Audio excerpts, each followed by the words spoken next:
It's time to get your morning started with the news you need to know. News update. This is what's trending with DJ and PK. Hashtag NBA.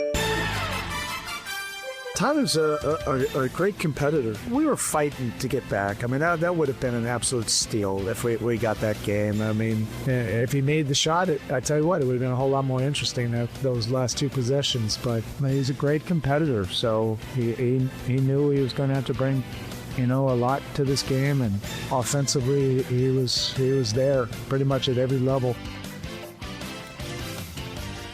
Miami coach Eric Spoelstra on Tyler Hero. Miami's taking on Atlanta tonight, 5 o'clock on TNT. The winner will be the 8th seed in the East. The loser's out. The winner will advance to play Donovan Mitchell and Cleveland. Dallas Mavericks and Memphis Grizzlies at 7:30. Losers out. Winner advances to play Oklahoma City. PK, this looks like teams trying to win a game because winning's better than losing, but it just sets them up if they win to be the sacrificial lamb versus the 1 seed. Am I missing anything, or is that how you see it too? Well, isn't that like 95%? Whoever plays the 1 seed in the first round is going to lose. I think what's the difference? I think I don't think there's a big one. I think the only thing that maybe just because we're seeing teams take the regular season with less importance and saying just get in. And 2 years ago, we saw 7 and 8 seeds go to the conference final and the NBA finals. Now, we didn't see it last year, and we didn't see it 3 years ago. So I think it was just a case of the teams that happened to be in those spots being able to pull it off a couple years ago. I have no idea who the 8 seed was last year without looking it up. I don't remember who it was last year because they were the sacrificial lamb and they went out. I remember that Miami was an 8 seed and went storming through the playoffs 2 years ago. And Lakers were a 7 seed and got to the conference final.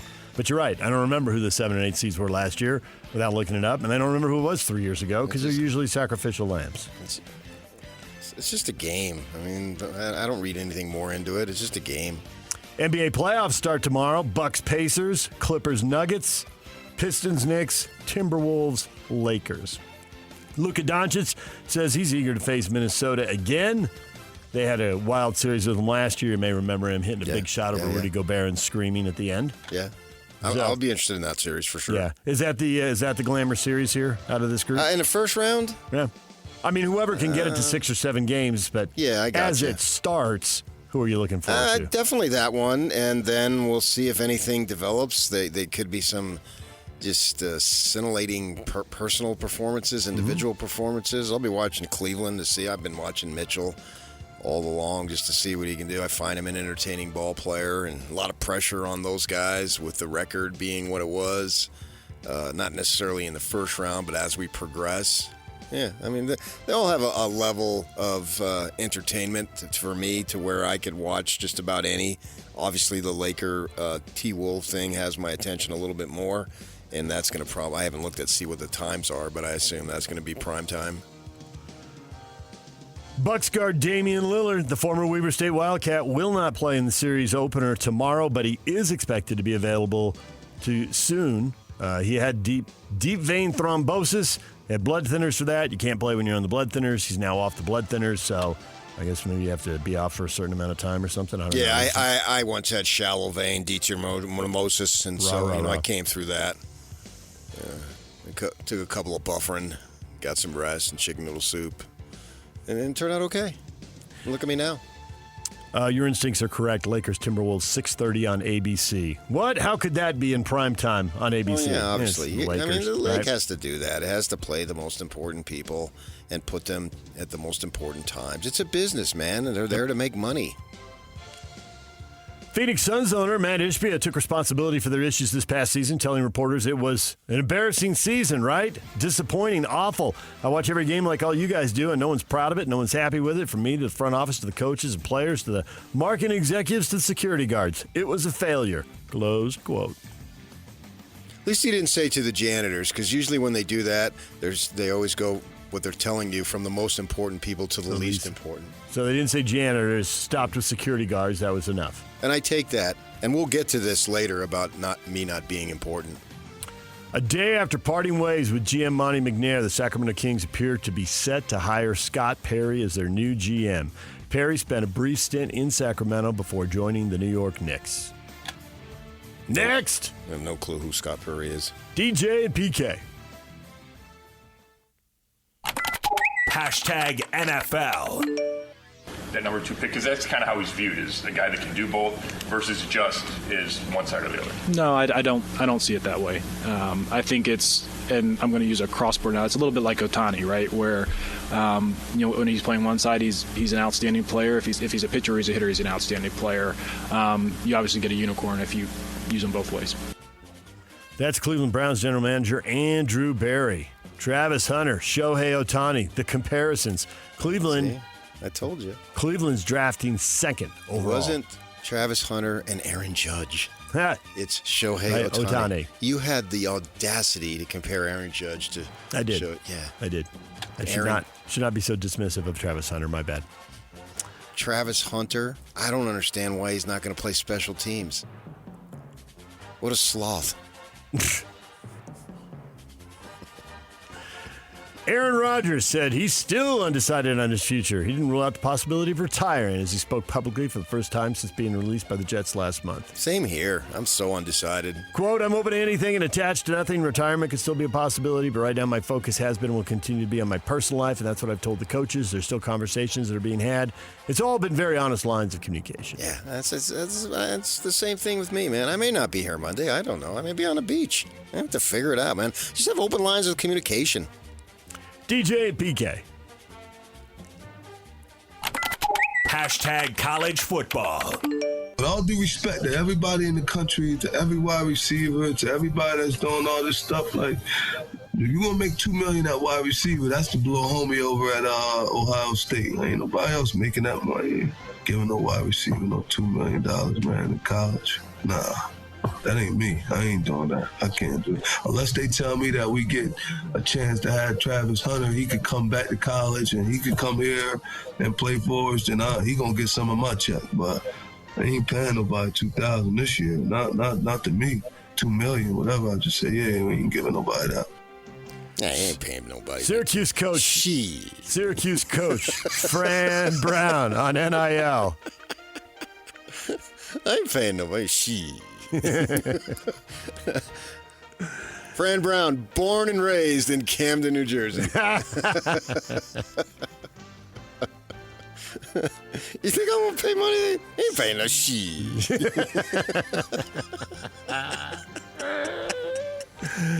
Good job, Fran. I heard that yesterday. All right on, brother. Way to tell it like it is. Just cut out the BS, man. NIL is now blowing the mind of coaches. I think he would say that at any point in his life. He's just speaking the truth, man. He's telling it like it is. How do you argue with what he said? There's zero argument on me. Ever since he's taken over at Syracuse this past year, this is his whole thing. And he went 10-3, so he's earned that right. He's a Jersey guy. You get to talk when you have 10 wins. Yeah, I mean, they ain't paying him Unless it's Travis Hunter. Travis Hunter can come back to college. Right, yeah. Because then you're paying a corner also, right? Well, as he said, he can have some of my check if I get Travis Hunter For back. $2 million, the old Charles Barkley quote, $1 million to be the wide receiver, $1 million to be the corner, and if you want me to play special teams, I need another $1 million. Just all morning long. Don't let that go. You got it down pat. You clearly were talking to your computer yesterday. Fine-tuning. Speaking of Hunter, Colorado coach Deion Sanders firing back at critics of the Buffalo's plan to retire the jerseys of Travis Hunter and Shedeur Sanders this weekend. Regarding the sore subject, Sanders told reporters yesterday, quote, "This is the first time I've ever seen it sore. I don't know if you know it, but I think every jersey I darn near played in is retired, so I'm pretty familiar with this. It's never been sore." He also said this is about Shedeur, which I totally believe. I don't think anybody can gripe about the Heisman Trophy because there's apparently other famous Colorado Buffaloes who've been waiting to have their jersey retired, and now Shedeur is getting it right away. These guys aren't waiting. They are not waiting. And if the Heisman Trophy doesn't wait, the school year isn't even over. I know. And the Heisman Trophy winner, he's going to get his jersey retired, and nobody else who's waiting in line has a Heisman Trophy. Can't you wait a little bit? I mean, anytime there's criticism against Deion, he plays the victim. Sure. And it's Deion, so everything is 10 times more intense. The spotlight is brighter, blah, blah, blah. It doesn't matter what the rest of us says. He'll respond to like the media and create a war with them. But the ex-players have come out and said, huh? Yep. Oh, yeah, there's famous former Buffaloes who are shaking their head. This is very much a CU against CU thing. This isn't CU against the world. Right. No, this is definitely people who've been in the program who are upset with us. Who's that skier dude? Remember he couldn't get any money from skiing? Yes. Jeremy Bloom. You know what he said? Nice. Gee. He did not, but he could have. I bet he wishes he had. Why didn't I think of that? Notre Dame quarterback Steve Angeli was competing for the starting job in South Bend, opted to enter the NCAA transfer portal, leaving C.J. Carr as the Fighting Irish's starting quarterback for the season. Now he came in the game, didn't he? The final game, Yeah, and Jelly did play. and it gave him a little boost. Correct. Can he go somewhere at this point and be the starter? Does he have to go to a quote-unquote lesser program? So to tell you how big Notre Dame is, we're my homeland. He came in the game, Angeli. Jersey? Raised in Westfield, New Jersey. He went to Bergen Catholic High School. And is it because you saw it ended in an I, you thought, yep, this is worth a search? Well, Notre Dame was, when I was a kid, but just that's the only team anybody ever paid attention to. College team, I'm talking about. It was all just dominant pros. I mean, I didn't really get into college football until I moved to California. So it's not about Rutgers, it's not about Syracuse, it's not about Penn State. Maybe Penn State a little bit with Paterno, but not compared to Notre Dame. And so I looked at him, like his name ends in a vowel. I thought, he's got to be, sure enough, Bergen Catholic. And my sister went to Morris Catholic, and what they have is Bergen County, and so the counties have... Each county has one Catholic school? Is that the way it works? Yeah, among others, but those are the big ones. So, and Bergen Catholic is a well-known back there as a high-level athletic school. DJ and PK. Hashtag RSL. Real Salt Lake taking on Toronto tomorrow night. America First Field. Just had Pablo Mastriani in the last segment. Toronto is winless. They had 4 points, and they did play to a 1-1 draw with Miami and Messi and all that. So they've played good soccer at times, but they are winless through 8 games this year, and they were winless in their last 5 last year. So they got to break out at some point, and RSL has to make sure that it is not tomorrow night. Pregame 6:30 on the Zone. Kicks off at 7:30. Is this where you want to, or do you want to get into this later about you not being a big enough deal? You said we're going to get into it. I don't know if it was now or later. It's now or never. No. But the Millers are going to announce their things. That's why you're all gussied up? I do. I have to leave here and go down there at 10:30 for a press conference. Oh, yeah, man. You got your cool pants on again like you had yesterday? I have different pants on than I had on yesterday. Oh, okay. He had his cool pants on yesterday. When soccer calls, he answers. Oh, yours truly is also going down to this, but that's okay. You've gotten out of all that stuff. Yeah. Other people have to go to press conferences, and we can't dress for radio, unfortunately. Other people, you get to go to press conferences? I've gotten out of it. Get to, have to. Yeah. You want to go? I'm not invited. Okay. I mean, we'll get to it about being invited and not being invited. I know who's who, and I'm not who's who. Will the Millers bring their trademark stability from the Jazz years to a team that has had pretty much constant change over the last They've trademarked stability? Decade? Wow. I mean, they had Jerry Sloan coaching seemingly forever. Didn't they have like 3 coaches in the whole time they owned the club? 30. Oh no, because they had Frank, so they had Jerry. 4. They had 4 coaches in 36 years. Well, you know Ty Corbin. You ate with Ty Corbin. You dined with Ty Corbin. You know Quinn Snyder because you had a conversation with him. This season's going to be interesting one way or another. Well, I meant when I got here. Oh, yeah, and it was Frank before that. So I think they had 4 coaches in 36 years. RSL has been averaging... See, I don't remember when they took over and who was coaching is what I'm getting at. Yeah, it was Frank. I'd have to look it up. Yeah, it was Frank. I don't think they were here for the old Tom. Well, I mean, they were in town, but they didn't own the club when Tom Nasalki coached. Frank owned it when they took over. When did Larry or when they buy owned in? it? But I want to say that's what I don't know. I'd have to look it up. I think it was 85 and 86 that he bought in. And Frank was coaching And Frank then? was the coach then. Okay. Yeah. So Frank to Jerry. Yeah, I mean, obviously. Corbin and Quinn. And to bring that stability, and this team has been turning over either the coach, the GM, or the ownership. Pretty much every year, one of those things changes. They've never been able to keep those three things together for 3 years and see what develops. It's always with the change. But this ownership hasn't fired a coach. No, but they fired a GM, and they only owned the team for 2.5 years. Because I was going to ask you this very question, that Pablo doesn't seem like he's under the gun. He shouldn't be. I don't think he is. And yeah, but it's pro sports, man. Well, right. And someone can. So from that perspective, yeah, I guess you're always under the gun because you're coaching professional sports. But to go beyond that and to say, have you heard anything that would make you think it? Have you seen anything that would make you think it? The answers to those are no.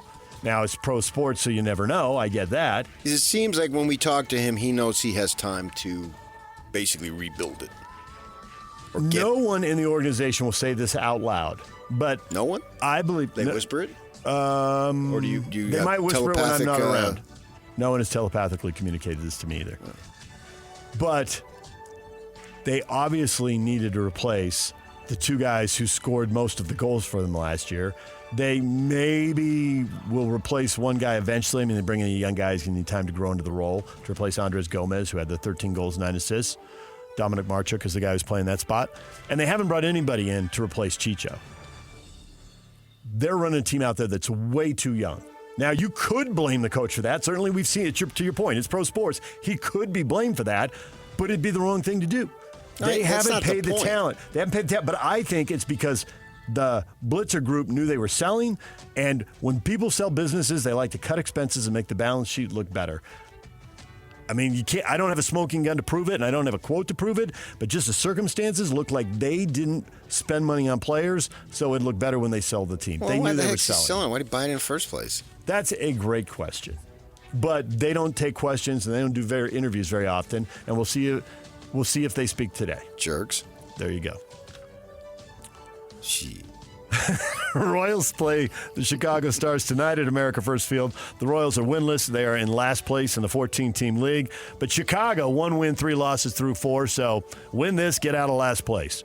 First kick set at 7:30. Play-by-play coverage here on The Zone begins at 7. DJ and PK. Hashtag Major League Baseball. 2. There's a rocket off the bat to deep right field, and Stowers is going to watch it fly. Another home run for Pavin Smith in this series. He's got 3 on the year, and the D-backs double the lead. It's 2-0. 3-2. Swung on. Ground ball up the middle. It is through. Base hit. Masterboni will score. Here comes Julio around third. He'll score. Randy into second base. The throw not in time. A hustle double. Randy Arozarena. A 2-run single. The Mariners extend the lead. Welcome to Randyland. Ryan Zefferjohn into pitch, facing Corey Seager in the first pitch. A swing and a high fly ball to center field. That one is back. At the track, Paris leads up. Out of here! Corey Seager leaves the yard to straightaway center. Corey Seager, 427-foot home run. Texas Rangers beat the Angels 5-3. Dropped the Angels back to 500 at 9-9. We were talking attendance yesterday and how good it is in San Diego and L.A., and I looked up to see if they were 1-2, and look who the top 3 are. The Angels are right there. 3 teams averaging over 40,000 people. And the Angels, who struggled, 4-game losing streak, but at least they are 9-9 right now. That's all well and good, but how about your Diamondbacks, baby? What about them? Well, they won again. They're playing over 600 ball, which is the mark of excellence. That puts you right around that 97, 98 win territory, which is an excellent pace. And they're well over 600 right now. And they're in fourth place. They're in fourth place because the division's just stacked. Especially with their best player out. But I want to... There was this... People need to know yesterday was a high-powered meeting that only the few select, the upper level of media got to go to. So, of course, DJ went. Of course, I wasn't invited. No. I mean, you really can't compare yourself to me, Yak. I mean, you'll get there in time. But, so you went, and that's why you had your fancy pants on. And I thought they were cool. Now they're fancy? No, I said fancy pants. Now you did, but earlier it was cool. Who knows what they'll be in 5 minutes. Spectacular. Predict the next word, everyone. Write it down. If it's you, it'll probably be outdated. But I found out about this meeting, and I held my phone for like 24 hours straight, hoping they'd call me. But they didn't. I'm not a mover and a shaker. I'm not a power broker. You are. I'm just another guy. I'm a faceless dude in a crowd. So I didn't get to go. But it was about the soccer, and are we getting an MLB team? Give us the dirt. Give us the inside info that you are privileged to go to and find out. I think it sits right where we've been. Did they talk about it? They did, yeah. What'd they say? It's they said the whole thing was off the record. So it's off the record? Yeah, that's what they said. I got there 3 minutes late. I left. I talked too long on the radio. And so whatever they said about that, they said it right at the start. And then later on, Steve Starks was talking about something. He said, this is on the record. Oh, what's on the record? And the PR person there said, no, it's off the record. It's on the table. And Steve said, oh, yeah, it's on the table. Yeah. Dang it. Yeah. You're even more in the know than I thought. I think you knew everything that was said about it. But I'm excited for that to happen. I want information. Right. The commissioner said 2029, and he said that. When did he say that? It's been over a year now. Has it been 2 years since he said it? I mean, I really don't give a crap that the Tigers beat the Royals. He said it over 2 years ago, and I don't think there's anything that anyone thinks is changing the timeline. Vegas, they haven't started digging for that stadium yet. Break ground. But they had a couple weeks ago, there was a Clark County Commission vote or whatever. So it looks like it's going to happen in Vegas. And so the other thing they said is finish the thing in Tampa Bay, and that still looks complicated. The last story I read on it, it's like, well, they're going to redo the stadium, so that keeps them there 3 years, but there's no plan after that. And do they stay in St. Petersburg? They go across the bay to Tampa. Does a current owner sell, and does he sell to someone who wants to keep it there? Or does he sell it to someone who wants to move it? Nobody really knows how that's going to play out. Rats. I know. Salt Lake Bees beat the Sacramento River Cats 5-1. Game 4 in the series tonight. First pitch set for 7:45. Tony Parks is on the air at 7:30 with the pregame show. What is Trending is brought to you by Shamrock Plumbing. There's no job too big or too small. Get the personal touch with Shamrock Plumbing. DJ PK, it's 97.5 The Zone. Patrick Manning is going to join us, managing partner at Black Desert Resort. That's at 8:30. And see, you are a big deal. You've golfed that course multiple times. So has thousands of others. I haven't been invited to. You have. Invited? Yes, invited. You've been invited to play. Well, you chose not to go down. You could have played that day if you came down when we did the remote. I was out there by myself. Oh, you chose not to come down. I couldn't come down, and you know that. I had other obligations here. Hence, those obligations were more important than the obligation down there. Jay Drew, BYU Cougars beat writer for the Deseret News at 9 o'clock. DJ and PK, the question of the day is next. Stay with us.